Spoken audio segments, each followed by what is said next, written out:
Can I confess something? For over a year, I've been living in a partially renovated space. The bedroom is finished, the bathroom is finished, but the other parts, not so much. And for the longest time, I kept telling myself the same thing. I'll finish it when I know what's next. When I know whether I'm moving, when I know whether retirement is happening, when I know whether the overseas job comes through, when I know what my future looks like. Then one day it hit me. I've been treating my current life like a waiting room. Not a life, a waiting room. And I wonder how many of us are doing the same thing. Waiting to be happy, waiting to decorate, waiting to travel, waiting to start, waiting to live, waiting for permission from a future that hasn't arrived. If that sounds familiar, this conversation is for you. Last week in the waiting room, we talked about feeling stuck despite doing everything right. And one thought kept coming back to me afterwards. Maybe we're stuck because we've unconsciously stopped living while we're waiting. Today I want to talk about something psychologists call destination addiction. I spoke about this in the episode here, but as a reminder, destination addiction is the belief that happiness lives somewhere else, somewhere in the future, somewhere after the next achievement, somewhere after the breakthrough. And if I'm honest, I've been so guilty of this. So let's talk about it here in the waiting room.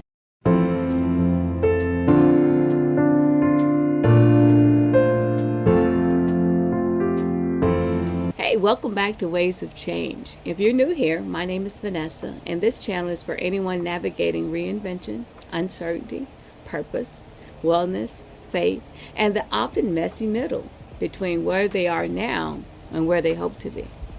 Today we're talking about a trap that quietly steals years from our lives.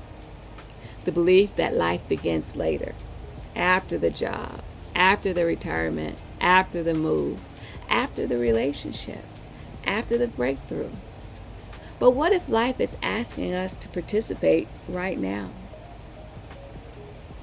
Because when I started paying attention, I realized this wasn't just something I was doing occasionally.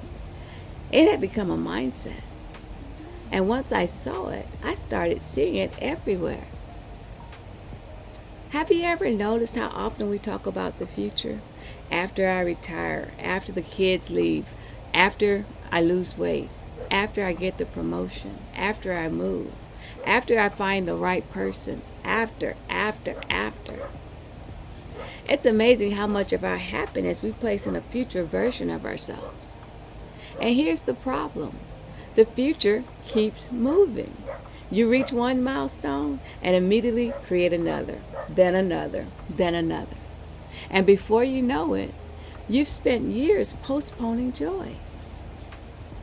I realized this wasn't just happening mentally. It was also showing up physically in my environment too. And that's when I had to have a come to Jesus moment with myself. Let's talk about my renovation project, or should I say, my procrastination project. The truth is, y'all, parts of my living space have remained unfinished because I kept telling myself, let's wait and see what happens. What if I get the overseas position? What if they offer me another early retirement incentive? What if everything changes? Sounds reasonable, right? Except one year became another, and life kept happening. One day I looked around and realized I was postponing my comfort in the present because I was emotionally invested in a future that wasn't guaranteed. That was a hard realization. But the renovation wasn't the only example. The more I reflected, the more I realized how often we postpone things we don't need to postpone. How many people spend years talking about a trip they're going to take, the class they're going to take, the hobby they're going to start, the business they're going to launch, the friend they're going to call. Maybe you've heard yourself say it. Next year, when things settle down. Once I have more money? Once life gets less busy? And sometimes those reasons are valid. But let's call a thing, why don't we? Not every delay is practical. Some delays become permanent habits. I've known people who've talked about visiting a dream destination for over 10 years. They've researched, saved photos, watched videos, made plans, then postponed it again. Not because they couldn't go, because they kept waiting for the perfect time, the perfect schedule, the perfect finances, the perfect circumstances. The problem is that perfect rarely arrives. And while we're waiting for ideal conditions, entire seasons of life have quietly passed by. We tell ourselves we'll get to it eventually, but eventually is one of the most dangerous words in the English language because it feels like movement without requiring action. Someday can become a hiding place, a safe place where dreams never have to face reality. Because if we never start, we never risk disappointment. But we also never experience joy, growth, the memories, the surprises, the life that exists on the other side of trying. And I think that's what makes postponement so costly. It doesn't just protect us from disappointment, it also keeps us from possibility. And you know what else? Postponing isn't always about logistics. Sometimes it's about fear. So, what are we really waiting for? Money? Maybe. Time? Sometimes. But I think many of us are waiting for certainty. We want guarantees. We want proof. We want to know the ending before we begin the story. And psychologically, that makes sense. Our brains are designed to keep us safe, not necessarily fulfilled, but safe. Your brain loves predictability. It loves familiar routines. It loves knowing what comes next, even if what comes next isn't particularly exciting. Most people would rather stay in a familiar situation they don't love than step into an unfamiliar situation they can't control, because uncertainty feels threatening. Hey, here's a weird fact for you. Researchers have found that uncertainty can create stress responses similar to actual danger. Which means your brain often reacts to the unknown as if something is wrong, even when nothing is wrong. Think about a swimming pool. You could read books about swimming, watch videos about swimming, talk to swimmers, study techniques, but eventually you have to get in the water. And that's where many dreams get stuck. We're standing at the edge of the pool, researching, planning, preparing, analyzing, waiting until we feel completely ready, completely confident, completely certain. But confidence rarely comes before action, y'all. Confidence comes after action. The swimmer gains confidence by swimming. The speaker gains confidence by speaking. The entrepreneur gains confidence by starting. The creator gains confidence by creating, not before, after. Look at it another way. Imagine you're driving at night. Your headlights are illuminating a small stretch of the road ahead. You can't see the entire journey. You can't see every turn. You can't see every mile. Yet, somehow you still arrive. Because you don't need to see the whole road. You only need enough light for the next stretch. I think many of us are demanding floodlights from life when life is only offering headlights. We want to know, how will it happen? When will it happen? What if I fail? What if I make the wrong turn? What if I make the wrong choice? Meanwhile, life just keeps on whispering. Take the next step. Not the next 50 steps. The next one. The opposite of putting your life on hold isn't certainty. It's trust. And nowhere has that lesson shown up more clearly for me than on this here YouTube journey. 8 months ago, I started posting videos consistently. And if I had waited until I felt fully confident, I'd probably still be planning. I'd still be researching cameras, studying algorithms, watching tutorials, preparing. At some point, preparation has become participation. This channel, Ways of Change, isn't where I want to be yet. But imagine if I had spent the last 8 months waiting instead of creating. I'd have no lessons, no community, no growth, no progress. Sometimes imperfect action is better than perfect planning.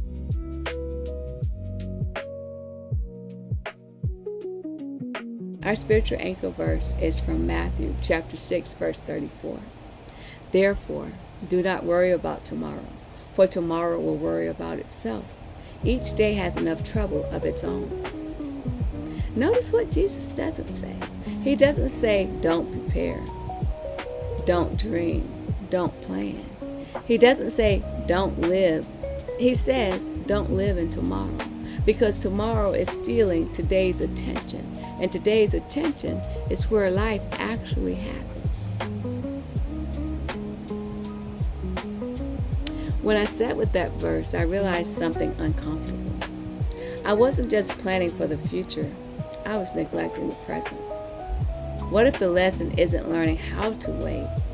What if the lesson is learn how to live while waiting? Because life isn't on pause, y'all. The calendar keeps moving. The seasons keep changing. The grandchildren keep growing. The opportunities keep appearing. Life is happening right now. And there was a moment years ago that drove this lesson home for me in a way I'll never forget. I had a coworker who finally retired. And like many of us, he had plans, lots of plans. He wasn't retiring to just sit at home. He had dreams. Places he wanted to go, experiences he wanted to have, life he wanted to enjoy. One of those plans was a trip to Hawaii, not a dream, not a someday, an actual trip, booked and paid for. The waiting was over, or so everyone thought. Then something heartbreaking happened. Just 1 week after retirement, he passed away. 1 week. The trip was booked. The plans were made. The future was finally here. And he never got to go. I still think about that sometimes because it reminds me of something we don't like to talk about. Tomorrow is not promised to anyone. I'm not saying don't save, don't prepare, don't plan. Please do those things. But postponing your entire life until some future date, that's something different. We tell ourselves, I'll travel when I retire. I'll enjoy life after the promotion. I'll pursue that dream when things settle down. And before we know it, we've placed our joy inside a locked box labeled later. The problem is later isn't guaranteed. Life is happening today.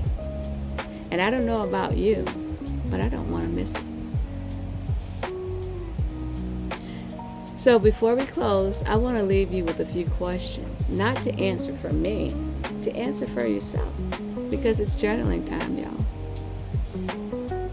Journal prompt number 1. What part of my life have I been postponing until something else happens? Number 2. What would I do differently this month if I knew my breakthrough was still 2 years away? Number 3.